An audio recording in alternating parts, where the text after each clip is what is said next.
Ito ay rated SPG. Striktong patnubay at gabay ng magulang ang kailangan. Maaaring may masiselang tema, lengguwahe, karahasan, sexual, horror o droga na hindi angkop sa mga... Itunuloy pa rin nga ni Wilfred na pakasalan nga itong si Lorena dahil mas matimbang pa rin nga ang pagmamahal ni Wilfred dito nga kay Lorena. Dahil dito masayang masaya naman nga itong si Amber at ng kanyang kapatid dahil mabubuo na nga sa wakas ang kanilang pamilya. Subalit gagawa naman nga itong si Ronnie ng ikakasira nga nito ni Lorena dahil magbabayad nga siya ng mga tetestigo nga kung saan ididiin nga itong si Lorena na siya nga ang pumaslang sa asawa nga nito ni Wilfred na si Joy.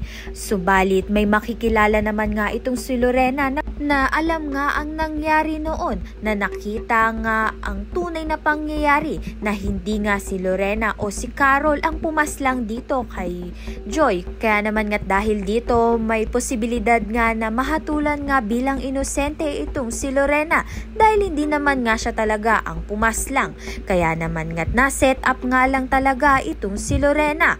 Kaya naman nga yan at iba pa ang dapat nating pakaabangan. Maraming salamat sa iyong panonood.